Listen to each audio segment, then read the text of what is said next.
Hyping up the Taiwan issue has always been one of the most favorite actions of U.S. politicians. Even though successive U.S. presidents and secretaries of state have officially acknowledged the One China principle, they have never stopped sending warships across the Taiwan Strait, selling arms to Taiwan and sending senior officials to visit Taiwan.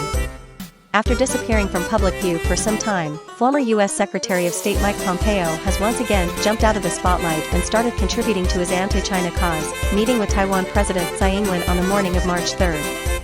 This Secretary of State, described by the U.S. media as the worst Secretary of State in history, wants to stir up trouble in Taiwan and seek hidden personal interests.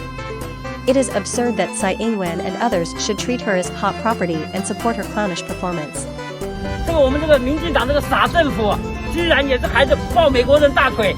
Then, just as Tsai was trying to wrap her arms around Pompeo's thigh, the most embarrassing moment came. 现在台湾不确定，不只是一句话，而是一个不必争辩的事实。 Around 9 a.m. on March 3, a massive power outage broke out in many parts of Taiwan, covering almost the entire island and affecting about 5 million households. According to the original schedule, Tsai Ing-wen will meet with Pompeo and his entourage this morning, and present the so-called Special Large Ribbon Star Medal, naturally in recognition of his outstanding contribution to Taiwan-US relations.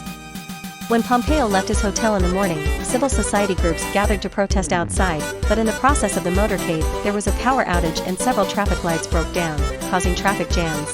After arriving at the presidential palace, the scheduled live broadcast had to be cancelled due to power failure. Predictably, Tsai Ing-wen's attempt to create Taiwan's false status through webcast has come to nothing.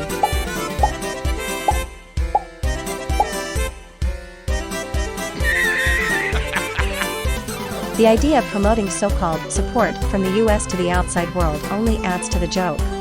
Sadly, the likes of Tsai Ing-wen on the island treat this washed-up politician as a guest of honor, rushing to arrange meetings with him, playing up his importance and extolling his past. To put it plainly, this is also a wave of domestic propaganda carried out by the DPP authorities out of dark political calculation, in an attempt to show the illusion of close US-Taiwan relations through the meeting with Pompeo, so as to support its fantasy of seeking Taiwan independence. However, Biden did not dare to send the current officials, but instead sent officials from the previous administration, which shows the Biden administration's fear of China.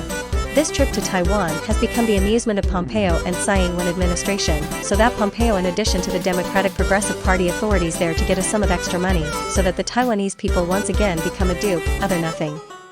The future of Taiwan lies in national reunification, and the well-being of Taiwan compatriots depends on national rejuvenation. Such a shameful political trick harms the fundamental interests of the Chinese nation, is bound to be unanimously rejected by the Chinese people on both sides of the straits, and will eventually fail.